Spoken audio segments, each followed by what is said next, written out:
Yo, what is up, 24/7 Buff Fandemonium? It's your boy Swank. It is 8:30 p.m. Eastern Standard Time on a Tuesday. That can only mean one thing. It's time for the K-Gun Report, Season 6, Episode 19, if you can believe it. Holy. It's the night before training camp. We got to talk position battles. I got both the reads here. I promise this time, both of them right here, ready to go. We got a Wheel of Destiny to give away, one of those Ralph's Last Ride t-shirts that we just put out. We have a MafiaCon recap, I think, coming from my boy Scooter, with hopefully Corey and Spartan in the comments chiming in. And what is the night before training camp with the news of this red helmet coming back without a little rattle the reads? So I got one of them queued up. What we're going to do is we're going to hit this intro and we're going to get right on it. So, hey Bills Mafia, you're watching 24/7 Buff Fandemonium presents the K-Gun Report, part of the Buff Fan Base Network and sponsored by 26 Shirts. Let's go, Buffalo!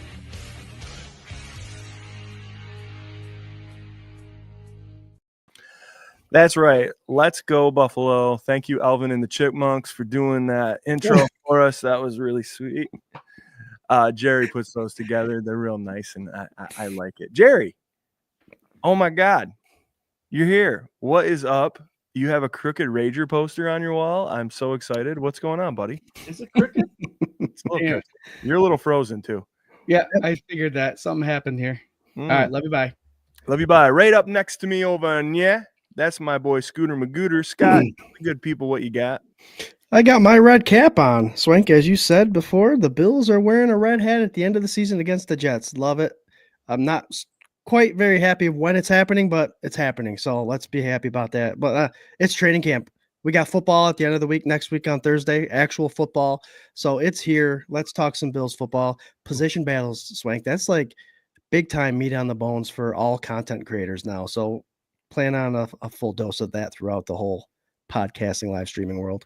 Yeah, man, I would say that our off season is officially over right now. Like, this is the meat and taters. This is what you get from 24/7 Buff Fandemonium on the 22nd of July, 2025. We're real excited to talk about it and to get into some of these other little snippety things and segments that we have going on. I do want to wait until Jerry Boy comes back to roll that Wheel of Destiny. I think it's only fair. So let's hit a couple comments here and see what we got going on. We got our brother Corey Blaine. Let's go. Position battles in training camp. Red helmets. Football is in the air. Dude, with this fall weather that we've been having right here around the Finger Lakes these last 2 days, tell me that you weren't wishing that it was creeping towards the end of a work week, waking up on a Sunday morning, walking the dog, knowing that a game was coming. Oh, you can smell it. It's in the air for sure. Hell yeah. I love it. We got our boy Patrick Hughes. What's up, Mafio? Rip Ozzy. Absolutely, dude. The King of Darkness. Yeah.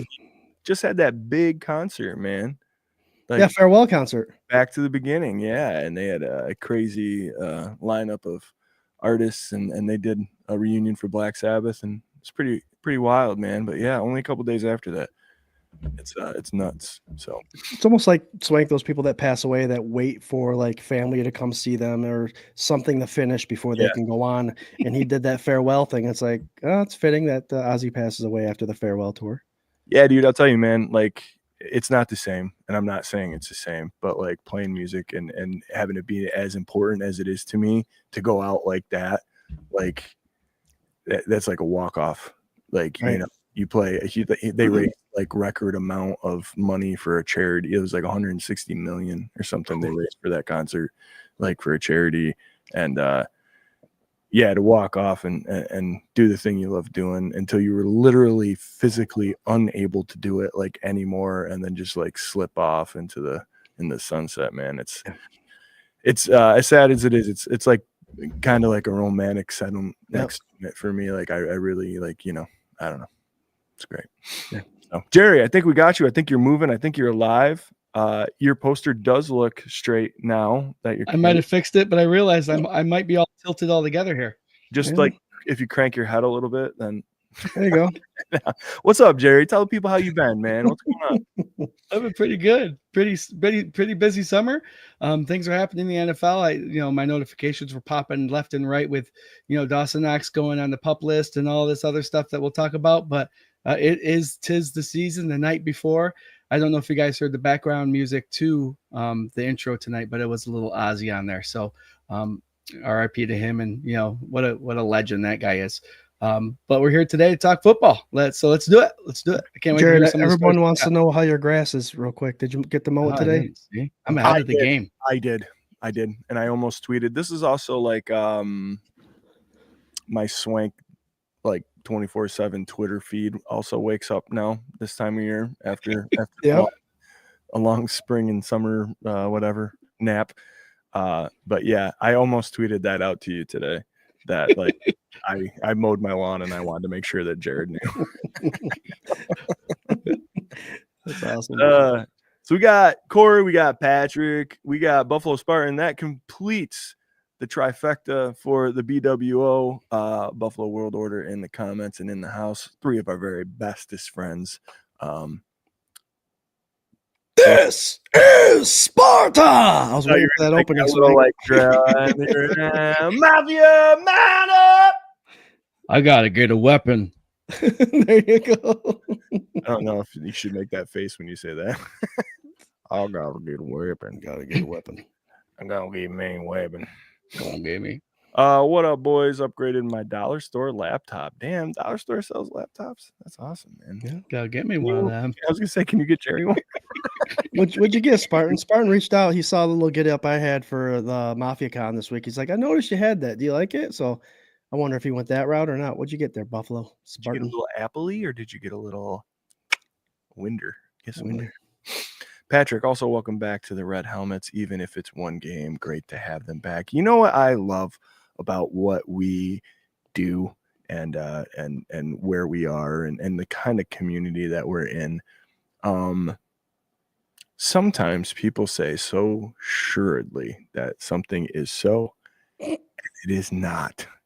And I'm not trying to dog on Trainwreck. Like they're fine. They're usually pretty good, man. Everything's good, whatever. And they did break that Landon Jackson stuff. Like he's playing, he's good for training camp. But isn't it funny, man? Like it happens during the draft, it happens during free agency, it happens during the season. Somebody's got to source somewhere else. Mm-hmm. You gotta wait. That's why at 24/7 Buff Fandemonium, dude, you don't hear it until we know. It ain't dropped till we know. Well, I joke about it, but I'm serious. If you're all watching and you see anything come up, and check out our page. If it's not on there, we're either waiting for confirmation or it just hasn't happened. I mean, I hate to brag like that, but Jared, myself, and Swank, we do pretty good research and find out our resources that we have, which is just pretty much the high-end content creators that we like to follow. And yeah, just wait for 24/7 to post it. If it's on there, good chance it's true. Yeah, we have 3 or 4 that we rush to. If we can't get it right out, usually it's Scott, can you put it out? I'm busy with somebody, or Swank, can you get it? So we're trying to get it out as soon as we know, and sometimes it's right on the button. So 24/7 Buff Fandemonium, check it out, guys. And you already do. I know you do. I know you do. He knows you do. We are part of the Buff fan base and super proud to be. Also sponsored by 26 Shirts, 26shirts.com. Go check out what Del Greed and the gang got going on. I'll tell you what they had going on this past weekend, and our boy Corey went along with our boy Scott to MafiaCon, the second annual MafiaCon. Corey says MafiaCon was so badass. Had a great time talking Bills football with my buddy Scott and hanging with Spartan again. Love y'all, boys. Spartan, Corey, Scooter, all went to the con. Tell us about it, man. Give us a little synapse. I tell you what, it was a beautiful event. I'm not just saying that because I'm Bills Mafia and I like to hear, hype this stuff up. But Del Reed, from year 1 to year 2, I mean, crazy. The Seneca 1 building, the second floor is ginormous, and somehow they found a way to fill up every inch of that floor. But yeah, shout out to Corey Blaine from the BWO. Thanks for joining me, friend. You did great. Couldn't hear each other all that great, but we still managed and had a great show. And for those of you who tuned in, thanks for tuning in. But I don't know the numbers, but Dell, the 26 shirts, West Her, all them, they put up a good amount, I believe, for the Western New York families here. Lots of people there. Everywhere you looked, obviously red, white, and blue. They had a whole section for autographs, which is pretty sweet, guys. For those of you who don't know, Ty Johnson, the running back for Buffalo Bills, from a distance, he looks like he's 6'4", 240 pounds. To the point, Swank and Jared, where I thought it was Tyrell Dodson for a minute. I was like, what's he doing here? And I got closer and closer, and man, his arms had biceps on biceps. But to him, I mean, he's one of those guys that wasn't a featured guy signing autographs, but he showed up because he wanted to be part of the Mafia and be with the people. And it was a pretty amazing thing. But the podcasts were all awesome. Buff Fan Base and 26 Shirts did a good job there. The venues, there were over 30 vendors there selling merchandise and raising money and all that stuff. It was awesome. And I had a great time. Appreciate the invite for sure. And hope that we have an opportunity to do and help out next year for sure. Hell yeah. I was pretty bummed. I really wanted to go last year. I'm glad that we finally got somebody there this year to at least represent our brand. And thanks again to the fan base, also helped host that.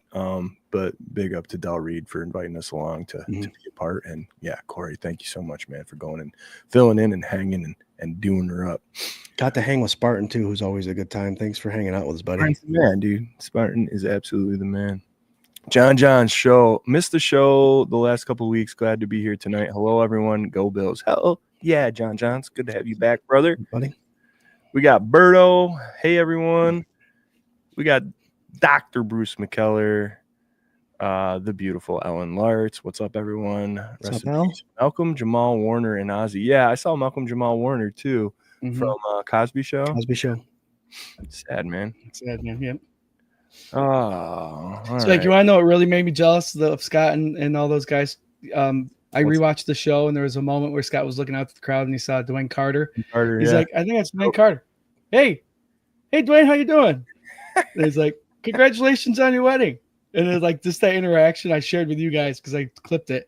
I was like, man, to be there and see all these awesome dudes, I was jealous. Well, then I got down and I walked up because he was with Mookie and Justice from Bill's World, Buff Fan Base. And he was right there with him. And I gave Justice and Mookie a handshake. And Dwayne reached out and gave me a handshake, pulled me in. It was like one of those, you didn't want to act like you were at an NSYNC concert as a young lady. Go, oh, yeah. Kept it professional, guys. I did you proud. But no, I mean, I believe you. And that's just a weird analogy for you to use. Like, didn't want to act like a young girl at an NSYNC concert. I acted that way when I went to the NSYNC. NSYNC? Yeah. Just dope. I'm more of a 98 Degrees gal myself. Town. 400. Scott, didn't you go to a concert 3 weeks ago? What concert was it? Went to the Del Lago. They had the 90s band theme, O-Town, LFO. Scott was singing right along with him. Was it a cover band? No, they were all there. It was them. All there? Oh, wow. Shit. Yep. Sweet. Back on track. Doug, give you guys some love. Definitely a great time. Boys did great. Tough to break the ice. Doug is one of those dudes, man. He shows up everywhere, and I love that. That's awesome. And he was there. We had a quick conversation. Supported us as always. I love seeing you there, Doug. And he's going to be at the Rager this year too. So can't wait for that. You bringing your boy? You got to be bringing your boy. I got to assume, right? It's gonna be a great time. Every time I see his kid, he's got armfuls of stuff that's autographed. I love it. He's all decked out. He's a young Bills fan for sure. That's hardcore. I love it. Dr. Bruce is starting. This is breaking news. Injury report will start next week with Dr. Bruce. Hell yeah. We'll have to have you just post it right on the group page or something because we're working between websites right now. LFO for life. Hell yes. The hardest guy I know. LFO. Yep.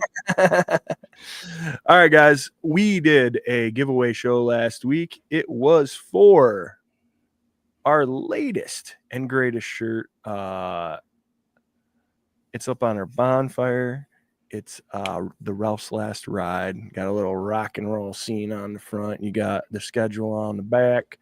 This is the list of all 21 of you fools that left comments. I've already seen Spartan says he knows he's out. It's the Wheel of Death. Patrick says, I just know I'm not going to win. I'm really pulling for one of you two now, but we're probably going to laugh a little bit when you don't. So here we go. We're winding her right up. Pew, pew, pew. Keely There you go. Smith. Congratulations, Keely Smith. Please just contact us or one of the boys here will reach out to you. We'll get your size and we'll get you one of them brand new tees right to you. And listen, while I'm talking, one of these two Reed boys, maybe they can skirt around and get that bonfire code, and they'll just put it right in the comments there. So if you want your own little rock and roll T-shirt to commemorate the last ride of the Ralph, well, now you can get one. You can get one or two or threes, maybe or even. Three. I don't know. It's crazy in here. Oh man, you guys are killing it. Appreciate you guys. Everybody's stoked for training camp. I'm just so. Yeah. I'm so pumped. It's tomorrow. Exciting. It's crazy to think about tomorrow. Oh, another breaking news. Dr. Bruce with the breaking news. I have 2 club level tickets and a parking pass for the blue and red game you can give away. That'll be, let's do it next week. Hell yeah. We can promote the heck out of that. Yeah, next week we will be giving away compliments of the good Dr. Bruce McKellar. 2 club level tickets, which that is awesome, and a parking pass for the blue and red game. Corey last year won those tickets that we gave away for the blue and red game.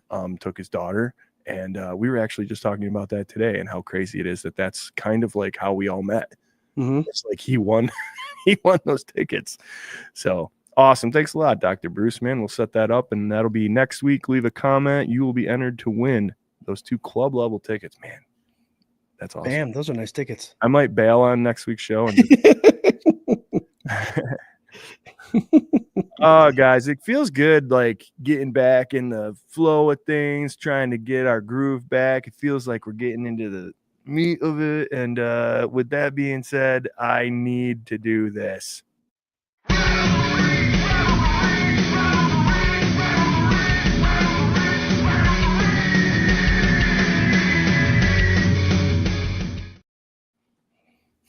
I think Ozzy would be proud on that one. That's right. A little segment we like to call Rattle Them Reads. With the announcement, boys, that they're bringing the red helmet back. Mm-hmm. Last game of the season. I was wondering, do you guys know the last year that they had the red helmet? Now, the last real year.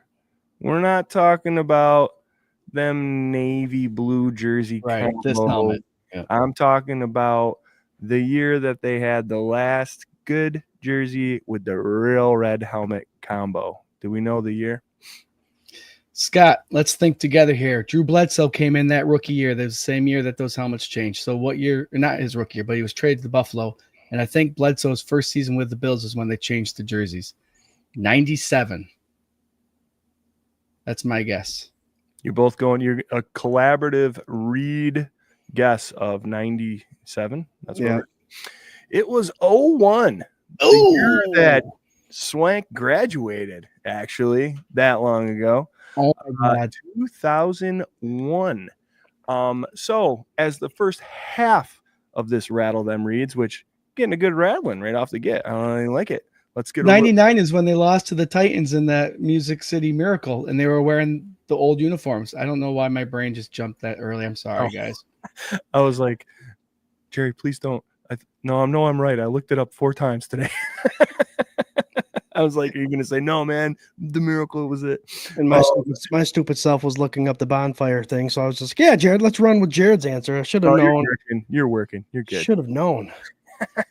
Yes, attached, guys. You see the link that'll take you to our bonfire. It's more than just the last tour for the Ralph. It's also a bunch of our other stuff if you're interested. So, Scott, now that you're paying attention, what year did they switch the uniforms? What did we say? 2001? There you go. He got it, Spike. So in 2001, I was wondering, of the offensive and defensive starters in 01, could you name me 5 from each side? Yes. You can. Yeah. Hit me. Drew Bledsoe. Nope. In 01? No. Travis Henry. Yes, Travis Henry was the starting running back for the There. Buffalo Bills in 2000. Eric Molds. Eric Molds was the starting wide receiver for the Buffalo Bills. in Peerless 2000. Price. Peerless Price was other starting wide receiver. There's 3 right there. Larry Centers, was he on the team at that point? Larry Centers was not. Oh, yes, I'm sorry. Fullback. He was the starting fullback. There is 4. Can you give me one more? One of my favorite backup quarterbacks. Didn't we got to name starters? Yeah.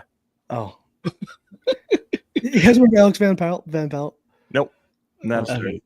starter. I'll give you a hint. One of the guys on this list has been a guest on this show. John Fina. Offensive. We're starting offensive Is side. John Fina? John Fina still Fina. playing? John Fina. That quarterback that you're trying to remember who was the starter was the most controversial in Rob Johnson himself. Rob Johnson. Boys. Yeah, nicely done. Other than that, we had Reuben Brown, Bill Conate, Corey Hoosley, Jonas Jennings. Was Jay Remersma the tight end that year? Yes. Okay. There you go. Starter. All right, let's flip to the defensive side of the ball. What you guys got in the comments, by the way? You got memories all the way back? Patrick's saying it. He was saying Bucks fan too. I don't know about you, Jared, but my mind goes to like rosters on video games like the Maddens and Tecmo Bowls when we start talking about this stuff. Gotta be it. Yep. Takeo Spikes. Ooh. Not yet. No. This was number 56, linebacker that went to the Jets. Sam Sam Cowart was the Cowart. linebacker at that point. 0 for 2. No. Oh. Nate Clements. Yes, he was a corner. Mm. He was a rookie. That was his rookie year. Okay. All right. Oh my gosh. The other corner you should be able to get. Antoine Winfield. Antoine Winfield. There you go. Absolutely. Jeff Posey. No. You're going after these London Fletcher, Spikes, and Posey linebackers. I know that's what you're doing. Oh, boy. Ooh. Safety. I'm thinking safeties for some reason. Was Phil Hansen still on the team then? Phil Hansen. There you go. Year 10 for him. And then on the other side, it would have been Aaron Schobel. I Aaron believe. Schobel, there you go. Oh. You're 4 now. Ooh. How about Pat Williams in the middle? Pat Williams? There you go. We should start rolling these guys up now. Yeah, when you start. Was Sam Adams on there then? Sam Adams? No, he was not. Oh, okay. No, but that would have been a good get. Also, I would not have done as well as the two of you guys just did. So, just to let you know. Start rolling. Jeff Posey, number 96. Remember him? He was pretty decent. All right, guys. That's all I can think of right now. You did yourself a damn good job. There is a part 2 to this Rattle the Reads because it's the first one of the real official season, non-off season. And it's training camp day. Would you be able to tell me what year we started wearing these white helmets that I love to death, by the way? JP Lossman was the quarterback, I think, when they did that. No, Well, he wasn't a permanent. Because You were confident last time, Jared. Yeah, I know. I got to stop Dude. being so confident. What Well- year did they bring those back? Yeah. It was with Josh Allen, wasn't it? No, it was before that. Freddie Jackson used to run with it. Ooh, remember that name. Did he really? Yeah. I don't believe you. Let's go 2011. Jerry, after he looked it up on his computer, is absolutely right. 2011. He was right here. Was it really? It was Nice. 2011. Can you believe it? See, I was gonna guess like 2017, something like that, but it was Patrick before. says 07. Corey had it with 11. Yeah, I didn't realize either. But as soon as the second half is the same as the first half on this, can you do 5 and 5 from each side? As soon as I started doing this, I'm like, oh yeah, I remember, because I remember being so excited that they switched to the white because I was so sick Of of the like red. the navy. Like, well, the red and the navy really just pissed it Yeah. away. It was like it ruined it for a minute, The white just looked so much sharper, and especially it was when they were starting to do those like standing buffalo throwbacks and all that stuff, which they're also bringing back this year. But yeah, can you name 5 offensive players from the 2011 Bills who were the first to re-wear the white helmets? Lee Evans. No. Oh, Freddie Jackson obviously was Freddie one. Jackson. There's one for you. That should give you a wide open door, baby. Hit us up in the comments. What do you guys got? The quarterback guy, it's got to be Fitzy was there then, wasn't he? Patrick, that's right. The Amish rifle himself. So CJ Spiller, Stevie Johnson. DJ, Stevie, yes. Can you give me one more? Donald Jones. Donald Jones, good get. I also would have accepted Roscoe Eric Parrish. Word or Wood. Eric Word. Yeah, Eric Word. Eric Word. Roscoe Parrish. Yeah. No, not starter. Oh, starting. Starter. Okay. Yeah. Starters. All right, let's flip to the other side of the ball. Defensive starters. Terrence McGee. Yes, Terrence McGee. Oh, Bird. Jerry Jerry Bird.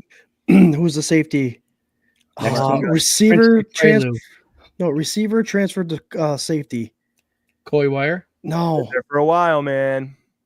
Oh, damn, what was his name? Receiver transferred. Yes.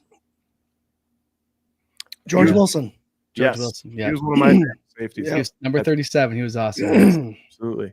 George Wilson is correct. You should be able to get the other corner, I would think. My favorite corner from Texas, Aaron Williams, was over there. He played safety though. Not a starter. Terrence Oh, McGee. sorry. Terrence McGee. Yeah. Ellison, linebacker. No, Leotis McCalvin. No. Did you get my linebacker one? What'd you say? Ellison. No. It wasn't Leotis McCalvin, huh? Aaron Williams. No. Oh my gosh, we need how many? For Williams defense? was safety, wasn't he? Kyle Williams. No. Not starter. Oh my God. Really? I think your list is wrong. Was he a vet, like an older guy? Which one? The other corner. Hold on. The other corner? Yes. Drayton. Drayton's his first name. Drayton Lawrence? Florence. Yes. Drayton Florence. There you go. And there's Mario Williams wasn't on there yet, was he? No. Marcel Darius was there. Marcel Darius. Absolutely. He was a rookie that year. Yeah, I was just Elvin saying. Shepard was also on there. He was a rookie who we ended up trading for. Jerry Hughes. Jerry Hughes. Yep. Let's see what other. Alex Carrington, if you care to remember. 92. Chris Kelsey. Chris Kelsey, yes. He was in year 8 at that time. Who's the tight end that did this? Chandler? Yes. Chandler. Chandler. No, it was Nelson. Scott Chandler. Scott Chandler. David Nelson was the starting tight end this year. David Nelson, number 86. Yeah. His girlfriend was a cheerleader for the Cowboys. Yeah, I remember he went over and like kissed her after he scored a touchdown that one time, and I think they ended up losing that game. I'm having brain farts on it. I'm remembering their gestures. Who's the guy that when he got sacks? Turn the lights off. That's Takeo. No. Nope. Sean Merriman. He came from the Chargers. Yeah, Sean Merriman. Merriman. Yep. No, too early, I think. Yep. Yeah, interesting. Nick Barnett was one of the linebackers. Yeah, Spencer he came from Green Bay. Dwayne Edwards was another defensive end. Number 98. Yep. This is fun. Craig Urbick was a guard. He was a right guard. Eric Pierce was the right tackle. Yeah. Levitri, that you probably could have got that Smart. one. That was only his second year. Wow. Chris Harrison, he was a rookie, left tackle. Yeah, you guys did pretty good with that one. That's I pretty knew good. the defense was going to be hard, man, because we always remember, I think, in the drought years, like the offense, like that was the fun side of things. Yep. But anyway, I just thought it would be nice to take a little walk down memory lane, remember what we like to remember about these types of things when they come up, and brush up on our history a little bit. Very cool. But yeah, that's that.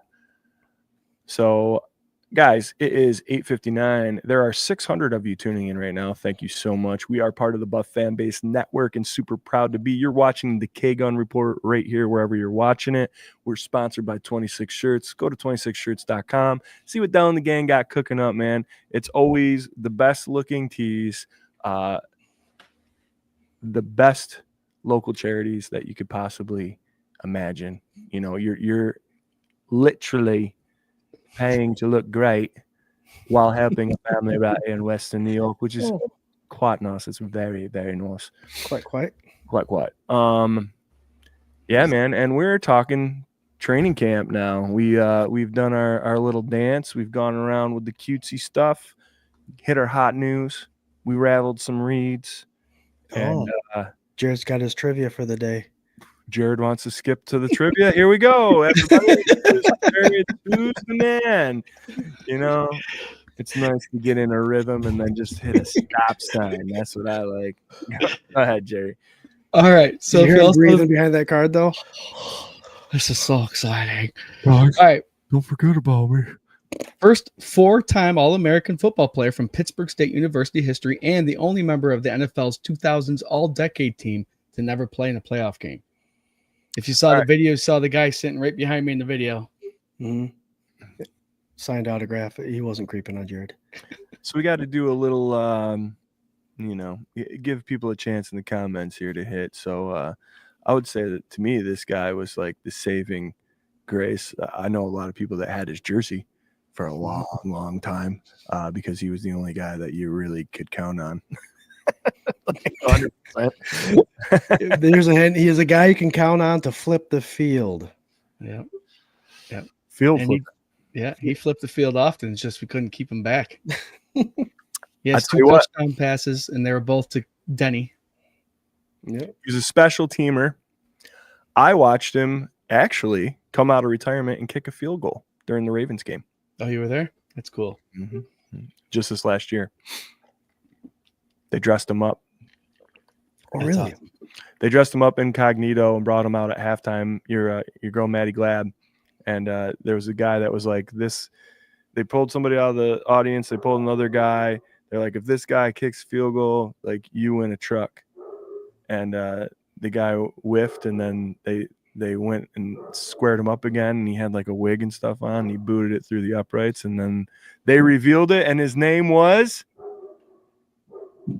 Brian Moorman. Brian Moorman. Yes, Brian Moorman came out, won a truck for some rando guy at a playoff game. It was pretty awesome. Oh, nice.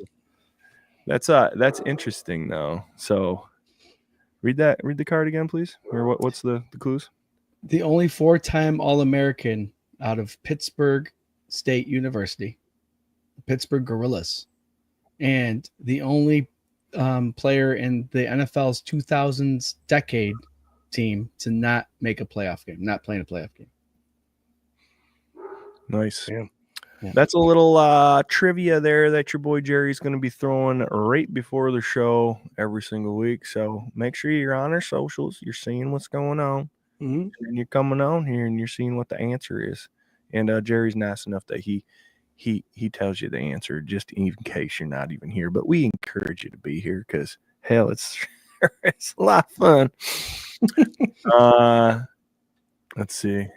Jay, what's up, Franklin? I'll never forget that hit when Sean Taylor laid him out in the Pro Bowl. Yeah, Back dude. when you can hit. Yep. Yeah, absolutely. He got right up and chased him down. Yeah. That may have been the deciding factor to take those kind of hits out of the Pro Bowl. He got lit. Oh, God. Tough guy. All right, guys, let's move it on here. We're in training camp season. It's 9:04. We got about a half hour. We're going position battles. We're talking whoever you guys want to talk about, but we are stacked at a lot of spots. You got to remember that this team is already built to be a playoff team right out the gate automatically, and has been such since Josh Allen's second season here. So let's go for it. Where you guys want to start, offense or defense? Start offense, get that over with. I like it. When we're starting offense, why not start at the hottest topic we got in wide receiver? Brandon Beane has brought in exactly 47 wide receivers for training camp this year, ranging in ages of 14 to 72. And wow, is it going to be a battle?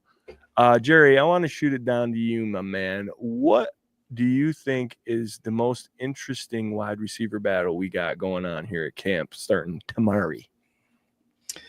I think number 1 and number 2 are safe. I think Keon Coleman and Khalil Shakir are definitely safe on that roster. Can we And then time you out got 1 second? Yep. Wide receiver 2 to me, and I've been hearing this a lot around, that is the other edge wide receiver to me. So wide receiver 3 would be Shakir to me. So you're talking about the battle for the Y, right? Like the wide receiver 2. Yeah, my whole scheme of wide receiver 1, number 2, and 3 has changed in the past couple of years. Usually it's the most important receiver. Number 1 is obviously the guy that you can hope that does everything, go deep, make the short cuts, ins and outs and all that stuff. And for me, number 2 has always been the most important slot guy. But I know people go different ways, but to me, number 2 is the slot guy is the second most important guy in the field, as you saw with Josh Allen, because usually it's his safety blanket. You had Cole Beasley there, help Allen come up through the years, and just with Khalil Shakir there now, I think he's my number 2. But yeah, so number 1 and 3, I think are, if you're looking on the field, I think are locked positions. I often forget that we still have Curtis Samuel, Laviska Shenault, Shavers was great. Caden Prather was coming in, and he's looking to make a name for himself. Elijah Moore, 3, 4, 5. It's just, I don't know. Swank, you said it last couple of years, we're definitely going to be losing players that we were positive that are going to be making this roster. And It's definitely going to be in this wide receiver group. I think Elijah Moore, I'm hoping that he was the top, first round pick in the draft. They're not first round, but first round draft pick, if I'm not mistaken, or pretty high up there for the Jets. And they had high hopes for him, and he didn't do well there because I think maybe the quarterback situation and there with Cleveland. So is he going to come in here and be that number 3 or number 4 guy, or number 2 or number 4 guy right off the bat? Shavers has shown a little promise last year. He's been in this team for a couple of years now, and he's always there for a reason. You know what I mean? He's there because they see something in him. Caden Prather, I would love to see a tall, big guy with speed be on this roster, get down the field. So it's up in the air. Number 1 and 3, like you said, Khalil Shakir and Keon Coleman are definitely set in there.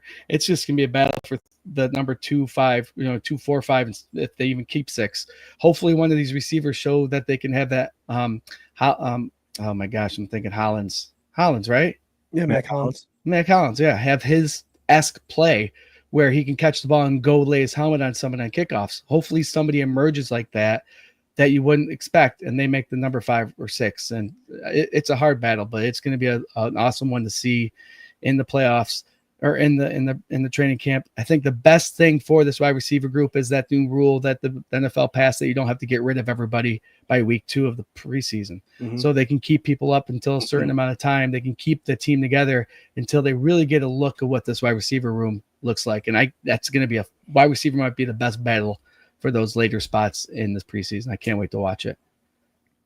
I like it. I guess maybe we should have started there, man. How many do we think they're going to keep?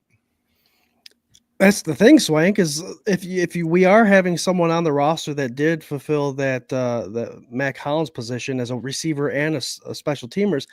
I honestly don't think our starting 5 in my mind is Coleman, Palmer, Shakir, Samuel, and Moore. I don't think any of those guys are special teamers. Right. So if you are going to bring someone in that does it, Laviska Shenault's the guy I believe can do it. He also does kick returns. And even you got to see what Caden Prather and Shavers do. I think that's the battle at wide receiver. I think the 5 are locked in. Who's going to be that guy that they could bring in as the 6th guy that will dress during the week? And it's between Shavers, Prather, and Shenault to me, and it's whoever can do the special teams thing. But like you said, more times than not, we've carried 5 active every week. Yeah, I think I'm leaning more towards that camp. I think you can talk I guess positioning wise, there could be a battle between Moore and Palmer.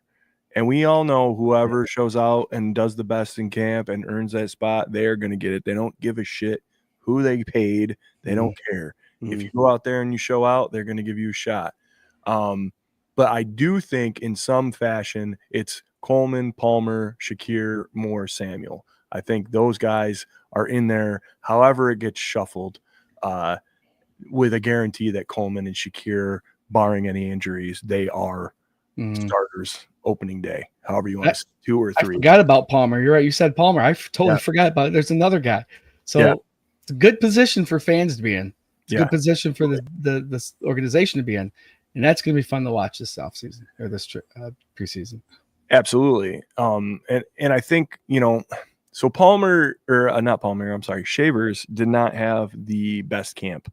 He was like mini camp. He showed out a little bit last year. He had 1 catch for a touchdown, and we're all and he's like that guy. It's like that old kind of Bills fan mentality that we all have ingrained into us, where like we want to root for that underdog guy. And he's definitely that guy, and a big body and blah, blah, XYZ.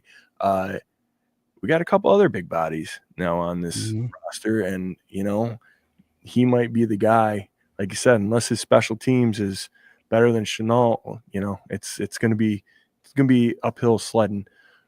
So it's interesting. I do think everybody is really rooting for more, and same kind of what you were saying, Jerry, about, I forgot we even had Palmer, right? It's like the same way I forget we have Bosa sometimes, right? Like that dude, they see a lot in him, and he was sought after enough in free agency, not like this pristine marquee kind of player, but a sneaky good, talented player that the Bills believe in enough to want him here for 3 years and to pay him as such. So it'll be interesting. And yeah, absolutely, that wide receiver battle between who's going to be 2 or 3, however you want to label it, and then who's going to be 5 or 6. Like this is the real deal right here. And I'm going to say this wide receiver core is the best all around talent that we've had in years. I'm not taking anything away from Diggs, but Diggs is good. Shakir was coming up. Now Shakir is in his prime. And you're looking at this saying, Jesus, Coleman coming into a second year, this is going to be fun. Yep. So I'm there for it. Let's move on. Let's just do offensive line kind of as a whole here. To me, there's not really anything crazy that you're going to see. All the starters returned, pretty much all the backups returned. Alec Anderson just signed another contract, right? To me, Van Pran Granger is the guy that I'm looking up to see, like, how often is he working with the twos? What are they doing as far as if they're going to give McGovern an extension, or are they going to slide their draft pick in here and try to have him take over? So that's kind of the only thing that I'm really looking at. What do you boys think? Scott, let's start with you this time.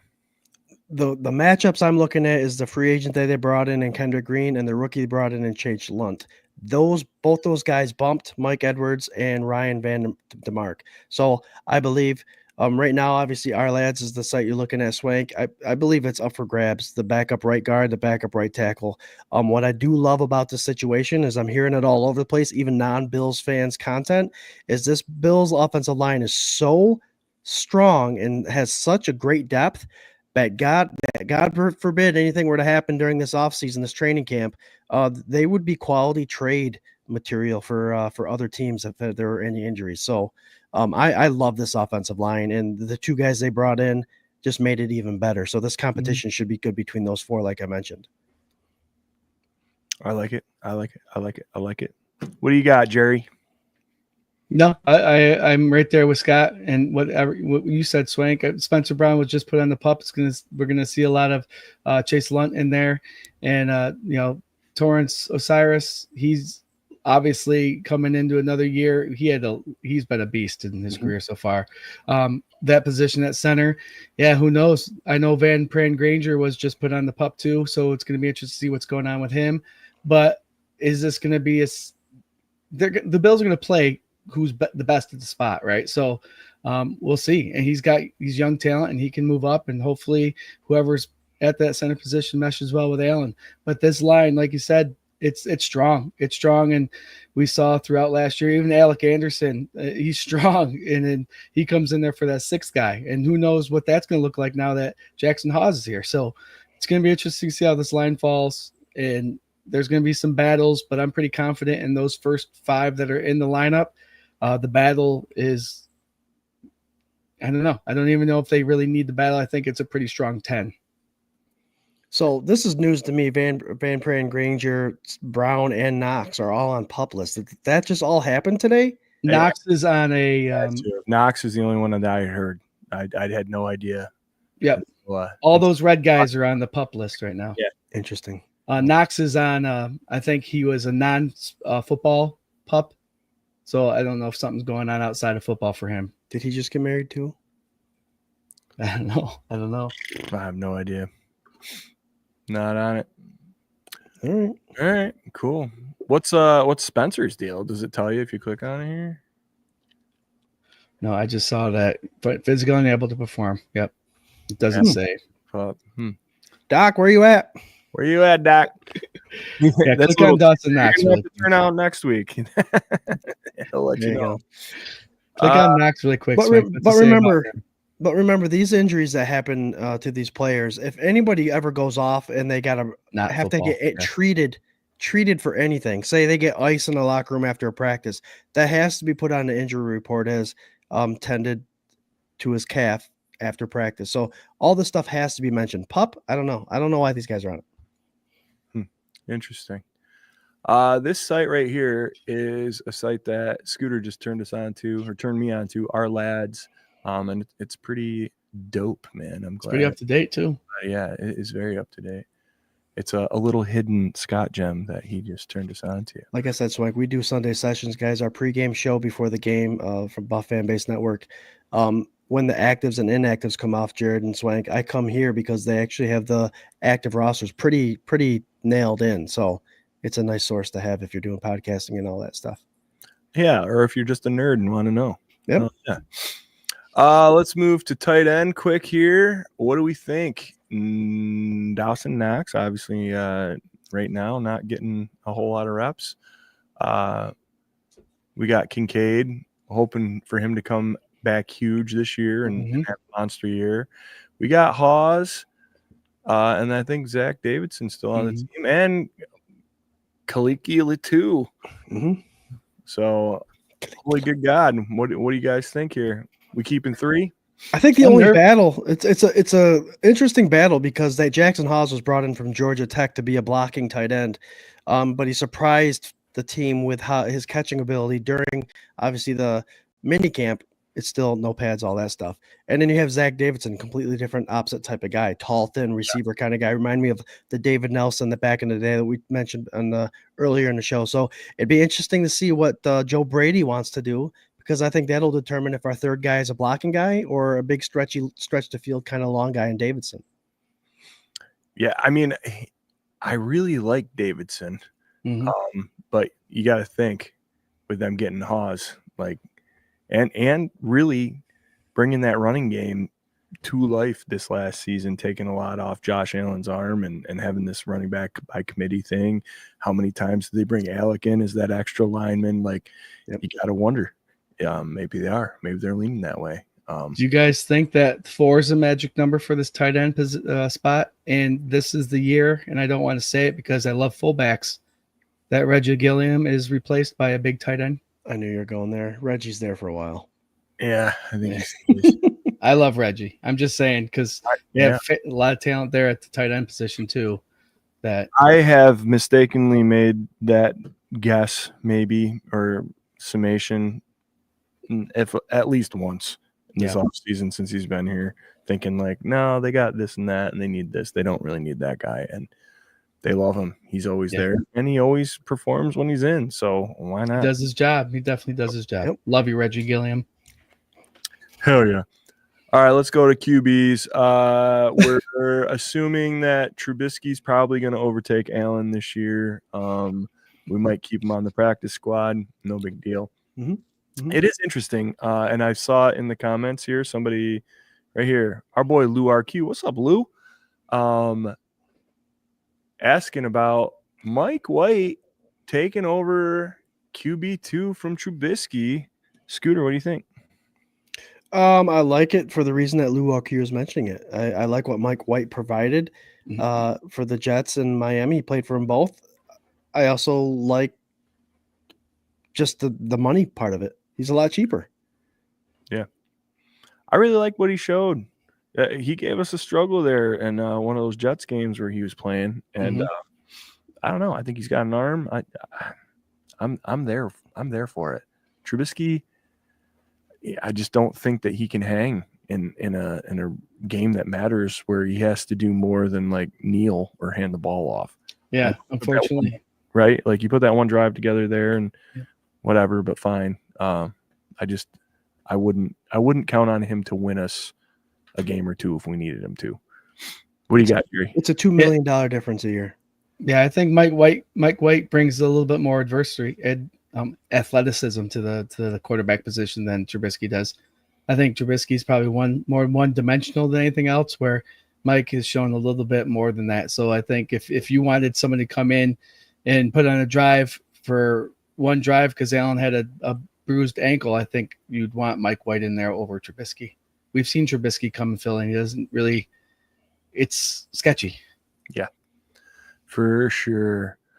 You were talking about saving money there, Scooter. Are you thinking about for Trey Hendrickson or That's our a boy Trey? He's down in Florida right now. He posted a picture. He's in Florida. He is not happy. Conversations have stalled.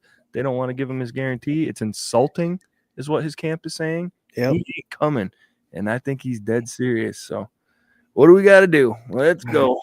If we're talking Hendrickson, it would have to be saving some money. Cook would be in the conversation. I honestly believe if there was a situation where Hendrickson was going to be brought in, unfortunately. Well, somebody was saying Ray Davis RB1. That was our boy Alu RQ anyway. Well, let's get right into that running back conversation. Jerry, I'm going to shoot it down to you, buddy. We got obviously James Cook. To me, there is no fear that he is not going to report or play or do any of that. I think it kind of is what it is. I do think if I was a betting man, this is James Cook's probable last year on the Buffalo Bills. So if you are a Jimbo Cook fan, for me, I'm sorry. I see your face there, Jerry. Get all the James Cook that you can get while they do this Super Bowl run, and be glad that he was here because I just don't see it working out, especially with the two guys he's got running up behind him. Exactly. Yep. So Jerry, yeah, 100% Swank. James Cook's our guy. He's going to kill this season. But when you have talent behind you that's up and coming and show promise like Ray Davis, then it's kind of you're handcuffing yourself to get the see you later flag at the end of the season because Ray Davis is that guy. I think as far as looking at the running back room right now, I think we're set with how it needs to be. James Cook, number one. Ray Davis, spell him out. Ty Johnson, best third down back in the league. When he's called upon, he does his job. The biggest part I'm going to see is where's Frank Gore on this list? Is he even on here? He is. Okay. All right. Yeah. I don't know. I think Darrington Evans is more of a return guy, but I think Frank Gore will take over his spot and be that guy that's probably a practice squad guy. I like Frank Gore. I don't know if he's going to sneak up, though, to get the fourth spot or get into the three. That's an interesting battle, I think. Darrington Evans, man, he showed out in the preseason last year. He did. It was fun. Yeah. I don't think any of the running backs did a poor job last year.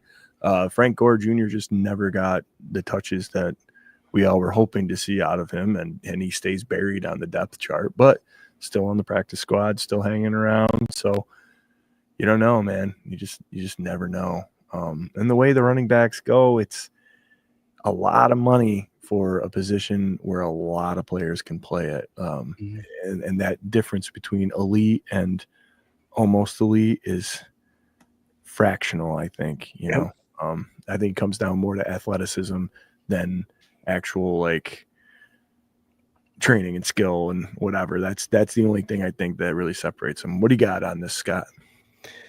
I like where the roster is right now.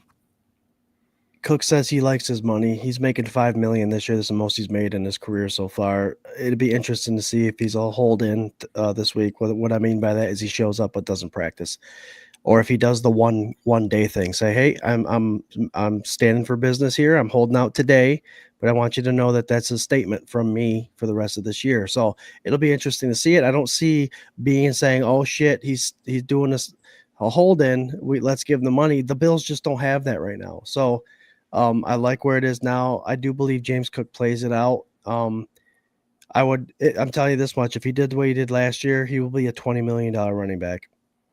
18 touchdowns, he'll be a $20 million running back. If he does not, then the saving grace about that would be we would believe he'd be a $13-14 million running back, and hopefully the cap raises enough where we can keep him. But for this year, I do love this running back room, and Darrington Evans is no joke, and Frank Gore is no joke. So those guys can come up. Like it. Hell yeah. Yeah, I mean, all of those predictions as far as Jimbo not being here next year is based on the fact that he has a season similar to what he had last year. Injuries withstanding. Like, it's not to me, it's not based on that, as long as it's not something crazy. Mm-hmm. But like we said, man, they just don't pay him. They don't pay running backs. That's just what they do. We got Reggie Gilliam. He's competing with himself. I bet he'll win, or Reggie Gilliam will win. Either way, one of those guys will win. Fullbacks matter. Fullbacks do matter. I like that. Let's go to hell. Let's do the whole defensive line here. We got some crazy moves, crazy depths. Joey Bosa, his name's in red. What do you know? Yeah, we knew that was coming. But hopefully back in action here whenever. You got Russo, Daquan Jones, Ed Oliver, Bosa as your starters right now. You got a couple dudes suspended. TJ Sanders, who just signed a contract. You got Epinesa, who gets knocked to the second team this way. Interesting. Landon Jackson, Deanna. I don't know. To me, man, I see a lot of this as completely wide open. And I don't know how Dwayne Carter isn't number 2 behind Ed right now on this list. But let's see, where'd I go? Scott, why don't we start with you, man? What do you think about the defensive line? I mean, now that I see it out there and there's 12 players there that could potentially make the roster, that drives me nuts. Yeah. I believe the Bills carry 8 to 9 on any given day. And with Michael Hoyt and Ogunjobi being out for 6 weeks, it's opening up those two positions for the rookies and Landon Jackson and Deion Walker. Why Dwayne Carter's not up higher is because TJ Sanders was taken in the second round. They bumped up for him and put him there. But I didn't realize until seeing it on paper. I mean, I knew the names, but now that I'm looking on paper, this is hella depth for our defensive line. This is crazy depth. Yeah. And I'm very happy with what I see. Plan on this. Gregory Rousseau, Ed Oliver, Daquan Jones won't see one snap in this training camp or these preseason games because there's a lot to evaluate in those other 9 players for sure. And that's very exciting. Yeah, and I think getting somebody up to speed in case Joey isn't ready to go and to get these free agent back or whatever, the suspended duo there, getting those guys primed up. It's valuable playing time. You could have 3 rookies right there just getting a ton of reps. And what the hell? Let's go. I mean, those suspensions very well could have knocked those guys off the roster for the 2025 season. That's what I was thinking. Yeah. My question for you guys is, looking at this, because it does look intimidating to see, there's a lot of talent here. How many, Scott, you said 8 to 9 on any given day. How many on there do you think are locked? You got Russo, right? Oliver, Bosa, Jones, Epinesa locked? Unless he gets traded. Okay. There's trade bait. We could talk about the Hendrickson deal again, but that's bringing another edge guy. So let's say Sanders is in, right? Deion Walker makes it. Landon Jackson makes it. There's 8. Yep. Dwayne Carter makes it. There, Scott, you're absolutely correct. Those guys that are suspended until week 6, they might not be here. They don't count against the roster though, right? Right. They should. I don't think they do. No, they won't until week 6. But it's a good problem to see. I mean, I see in there, just looking quickly, 9 people that could definitely be a lock, with 3 others that could push for it. It's crazy. I like what I'm seeing. Absolutely. It's fun, man. It's a fun problem to have. I wish that there was a little more health and a little less suspension, but that's okay. I think what they did was they threw so much at the wall, and they did so much this offseason to boost that position group that it's hard to fail. Like, that's it. You cannot spend any more money or any more draft capital on this defensive line for at least a season, if not another. Like, this is nuts, and it's just been a thorn in the side of Bean and McDermott's legacy, I think. That defensive line, that four-man rush, the rotation, on paper, in theory, it all makes sense. But it just hasn't quite worked out the way they've wanted it to work out. And I'm not even unhappy about how last season went, but let's go. We need some more. Guys, the offense and defensive line are very two groups of any football level that are the most important in the team success. And Scott, I think you mentioned it. Having 10 solid linemen on the offensive side and having this problem on the defensive side, trading is going to be huge. If everyone could stay healthy, and there's going to be injuries throughout the league, it's going to be an interesting 3 or 4 weeks to watch to see what happens if anybody's moved. Did you say over? Time! Here we go, folks. We're in overtime. That's right, folks and fellers. We are in overtime because we're slightly unprofessional, but we have a great time talking to you. Got a couple more position groups to go. Don't forget, we are part of the Buff Fan Base Network and sponsored by 26 Shirts. Go to 26shirts.com. Give them all your money because they'll do great things with it. Swank, here's something interesting. If Daquan Jones post June 1st savings would include $5.5 million to the cap. Ooh. Just saying. Ooh, really? Yep. Wow. I mean, that wouldn't touch Hendrickson's amount of money that he wants to get paid, but $5.5 million is nothing to ignore. I saw a thing they were looking to try and find 15. If the Bills could find 15, that involved moving AJ. I didn't see the Daquan part, and then restructuring Knox and Dion and doing some stuff like that. I think if you restructured Dion and Knox and moved Epinesa, they were getting like around 10. Like they're freeing up 8 to 10 that way, and then trying to find the rest of it. And those numbers are rough, and that's just kind of like one thing that I saw about it. But they're gonna want players, as long as you can pay them. Well, sounds like Cincinnati needs a full team because they're pissing off everybody. So just send them half our linemen, half our defensive linemen, and there you go. Hey, they can have everybody. Those guys in yellow, they can have all of them. Yep, take them out of here. All right, let's move on to the linebackers. Again, thank you guys so much. You are killing it in the comments, and we love you for it. Doug says he's not sure if Jones is locked. He has to show some stuff. Seems to have lost some momentum after his injury. Yeah, man. Yep. Get old. He was 5.5. a good linchpin when he came in. I think he helped solidify that running kind of like defensive scheme that they had out there. But he ain't playing forever, man. He's kind of like he's like the last of the Mohicans out there. I think like everybody else is younger, faster, stronger. So we'll see.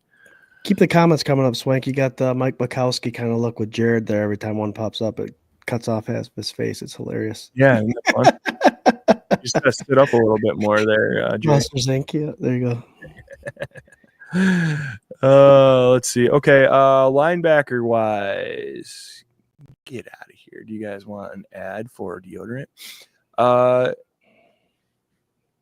They got, Milano Bernard starting week and Mike. Then we got Dorian backing up Matt. We got Balin Spector still backing up Bernard.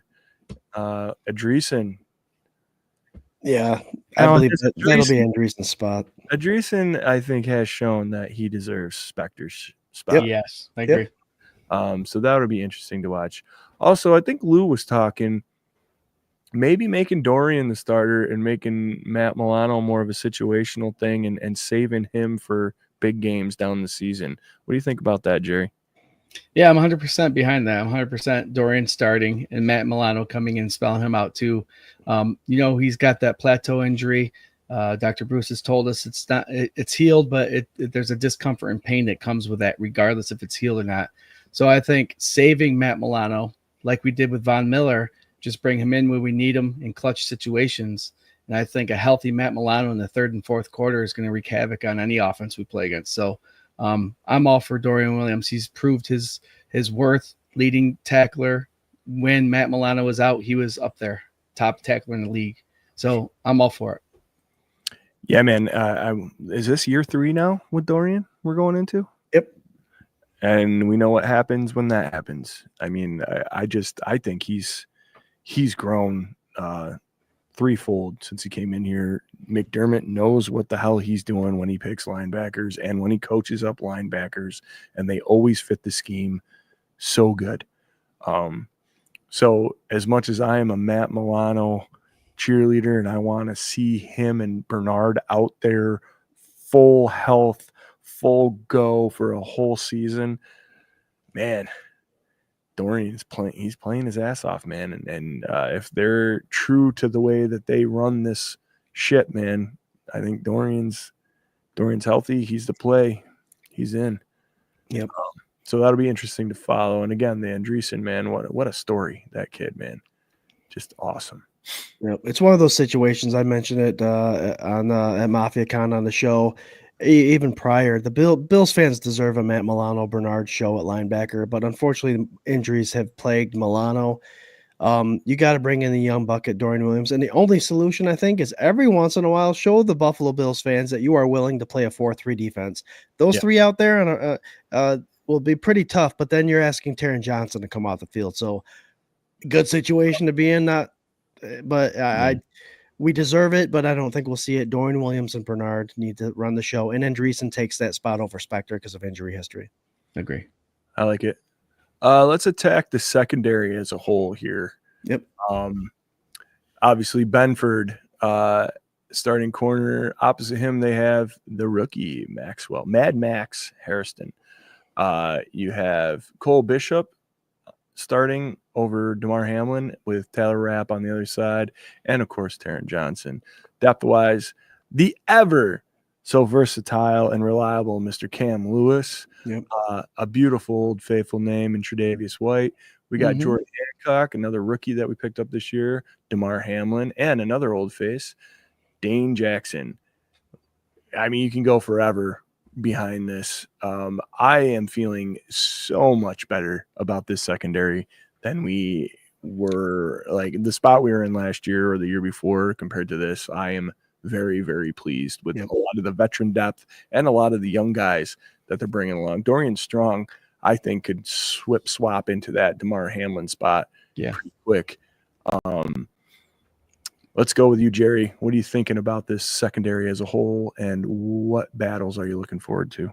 Yeah, like you said, as a whole, it looks great. Those first 4 guys plus T. Johnson, Taron Johnson, I think that's a legit 5 corners there and safeties.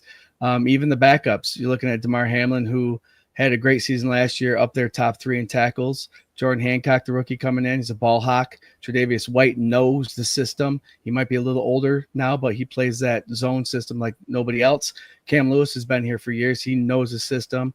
I think the odd man out is going to be Dane Jackson. They brought him back to see if he could play, but I don't think he's going to be able to cut it, especially with Dorian Strong back there. Derek Forrest, we even forget about him. Jamarcus Ingram. I mean, he had a hell of a game against the Dolphins. Swank, you said it. You feel confident about this secondary. I do too. Where is it going to start to bleed out a little bit? I don't know. There's some names on there you don't think will make the roster, like Couch and Owens, but they brought Dorian and Strong in and Hancock in and Hairston and three of those guys from this draft class, and they're pretty strong individuals. They're pretty qualified individuals coming here and wreak havoc on the positioning here. So be interested to see. There's going to be talent that's leaving the team that won't make it out of the Bean's going to say stay in the parking lot, and some of these guys might not be able to make it. or might not be able to stay there. So Right. strong secondary. I love it. It needs to be that to complement that front line, right? We need that. Really, the thing that's been the shored, tried and true play of this team, not saying the defense hasn't played decent as a whole unit, but the linebacking core has been the all-stars of this team for a couple of years now. And I think this is a big part of it. You got Christian Benford, who is a stud, who has a contract extension, who is a top 10 corner in the league, and that's being nice. Like, you have to build more around that. And Taron Johnson, the best slot corner in the league. Like, let's go. You got to fill these holes, and I think that they're on their way to doing it. What do you think, Scott? I actually like what our lads has as the starters. I think that's the way it's going to end up. But I would not be upset with anything mixed up a little bit there. Jared, I agree 100%. Dane Jackson is coming into a situation where he's familiar with the system, but Dorian Strong is going to take over that spot. And I love Jordan Hancock, a safety out of Ohio State, who can play that free safety spot. It's the depth for me in the position. I like where the 5 are. I think the position battles right now are going to be that Derek Forrest coming from the Washington Commanders. And I'm not saying he's going to take Hancock's spot. I'm thinking he's going to push for Hamlin's spot, to be honest with you. Yep. So, Derek Forrest, I think, is a force to be reckoned with. Look at his tape. He's very similar defense in Washington. And I do think he's got the upper edge over DeMar. Love DeMar, as we all said.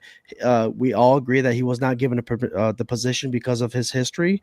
He earned it, but I think the Bills have brought in some people on the roster that will finally bump him off of it. And we talk about it every year, Swank and Jared. There are going to be players on this team that you have to be okay with leaving. And DeMar will find a home. He will find a home. Yeah. But that's the way I see it. I'm not to close my eyes on Derek Forrest at all. I think he's something that's going to be pushing towards that one of these spots. Yeah, I like it.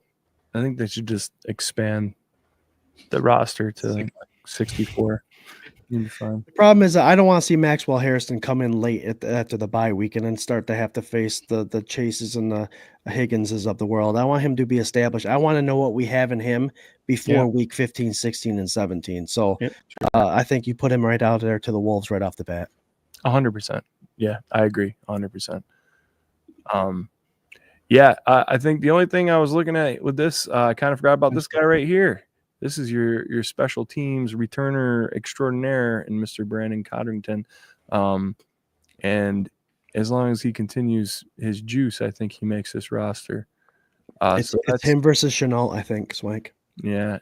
For me, man, I think Codrington's shown his shit. Chenault's got the fight for sure. So also another name to watch out for, man. Jamarcus Ingram has hung around this team. Yes. In a similar way that Cam Lewis, I feel, has hung around this team, where it's just incrementally, anytime he's in, he does his job. He's a good player. He's a good teammate.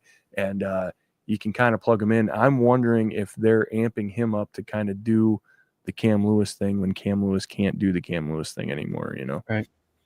But we didn't talk about our boy, Tre'Davious White, on the roster. It is a nice feeling having him come back healthy and backing up the rookie. And, you know, maybe there's enough gas in that tank to kind of help it out. It's definite that this roster with the backups is way better. It's just so much better. Yeah. And you said that, Swank, and we love Tre'Davious White. We absolutely do.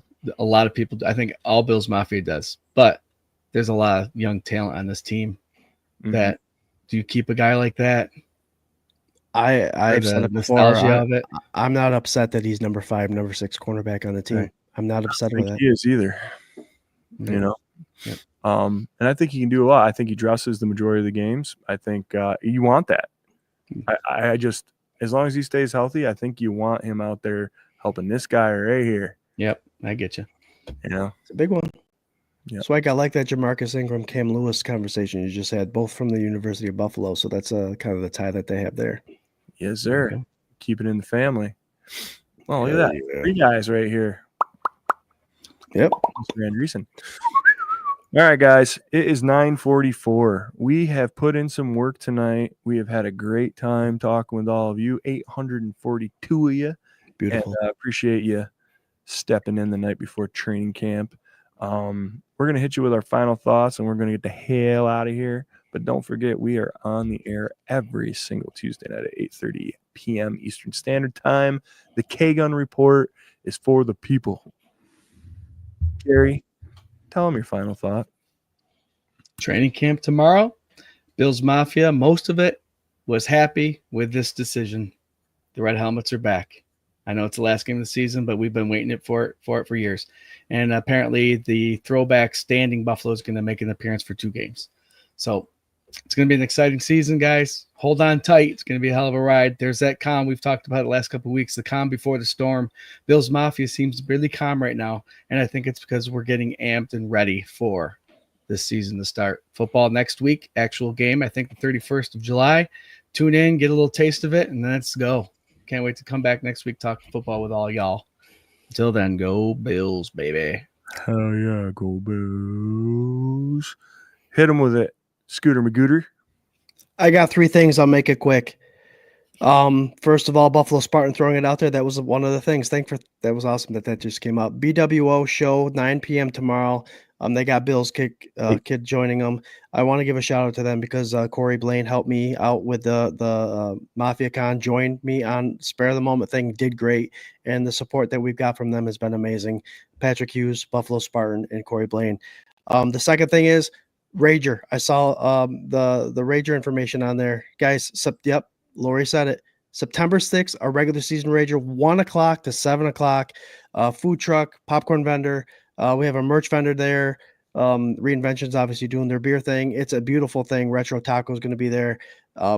Save it on the calendar, but go check out our social media pages. We're going to post every week reminding you guys, hey, we're this many weeks away. And the third thing is, thank you, Bruce McKellar, the doctor in the house. Our next week's show is going to be a giveaway show for the red and blue game. The giveaway, beautiful seats, parking included. It's awesome. Thank you, Dr. McKellar, Bruce, for that. We definitely appreciate it. This is a page for the fans, for you guys, and we love to be able to give back to you, and not just us, but the fans of our page help to give back to you guys. So it's a family thing, and I appreciate that, Bruce McKellar. That's awesome. Thank you for that. Join us next week, 8:30, the K-Gun Report. Boo! Yeah. You want me to take the comments for tonight and we'll spin next week for it? No. Right? No, we're going to advertise the crap out of this next week's show. So next week Go will up be next week. Tell your friends, tell your family. Don't tell your ex-wife unless you're going to steal her account and use it for another name. And when's the game? Do we know when the game is? I don't know. It's got to be the week or 2 before the season. Okay. Or is it the last week that they're at St. John Fisher? Something like that. Okay. Can look her up. We'll have all the information for you guys next week. Guys, fall is in the air. I know that we don't want to wish summer away. It's going to be super hot and stupid 90 plus for the next couple of days anyway. But man, it sure feels good to be back and talking with all you guys and talking about some real substance and some real stuff. So thank you for kicking ass in the comments. Thank you for being a part of this show, which makes it all work and all go around. Don't forget, please share the hell out of this, man. We're trying to grow. We're trying to make it as big as we can. If you think you have somebody that you know that would enjoy hanging out, getting the comments up there and talking to us 3 knuckleheads on a weekly basis about football, bring them along, man. Let's go. That's how this whole thing has grown, because of you guys. So we appreciate you. K-Gun is for the people. Red Helmets are back. Training camp tomorrow. Go Bills. Yep. The red and blue game is August 1st, so we'll find a way to get you guys up for the winning the tickets, because that next week's show will bring us into that August 1st Friday. So we'll figure it out. Go Bills. Go Bills, baby. Go